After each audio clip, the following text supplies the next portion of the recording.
2026 বিশ্বকাপের টিকিটের জন্য 50 কোটিরও বেশি আবেদন পেয়েছে ফিফা। বুধবার এক বিবৃতিতে এমন তথ্য জানিয়েছেন ফুটবলের নিয়ন্ত্রণ সংস্থা। টিকিটের আকাশ ছোঁয়া দামের কারণেও বিতর্ক চললেও আগ্রহের বাটা পড়েনি বলে জানিয়েছেন ফিফা। বিবৃতিতে বলা হয়, যুক্তরাষ্ট্র, কানাডা ও মেক্সিকো অনুষ্ঠিত হতে যাওয়া বিশ্বকাপের জন্য ফিফা 211টি সদস্য দেশ অঞ্চলের সমর্থকেরা টিকিটের আবেদন করেছেন। লটারির মাধ্যমে টিকিট বরাদ্দের জন্য আবেদনের জমা দেওয়ার সময়সীমা শেষ হয়েছে গত মঙ্গলবার। ফিফা জানিয়েছেন, আবেদন সফল হয়েছে কিনা তা 5 ফেব্রুয়ারি আবেদনকারীদের জানানো হবে। স্বাগতিক দেশগুলোর বাইরে সবচেয়ে বেশি টিকিটের চাহিদা এসেছে Germany, England, Brazil, France, Portugal, Argentina ও কলম্বিয়া থেকে।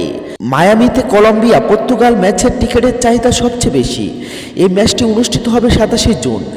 টিকিটের চাহিদা কলম্বিয়া পর্তুগাল ম্যাচের পর রয়েছে 28 জুন মেক্সিকো ও দক্ষিণ কোরিয়ার ম্যাচ। এরপর 19 জুলাই নিউ জার্সিতে বিশ্বকাপ ফাইনাল। বিশ্বকাপ শুরু হবে 11 জুন। ফিফার সভাপতি জিয়ান্নি ইনফান্তোনো বলেন, মাত্র এক মাসে একটু বেশি সময় অর্ধশত কোটি টিকিটের আবেদন শুরুর চাহিদা নয়, এটি বিশ্বজুড়ে ফুটবল প্রেমীদের স্পষ্ট বার্তা। এই অভূতপূর্ণ সারার জন্য সারা বিশ্বের ফুটবল সমর্থকদের ধন্যবাদ, অভিনন্দন জানাই। বিশ্বজুড়ে মানুষের কাছে এই টুর্নামেন্টের গুরুত্ব আমরা জানি। দুঃখের বিষয়, স্টেডিয়াম ভেতরে আমরা সমর্থকদের জায়গা দিতে পারছি না।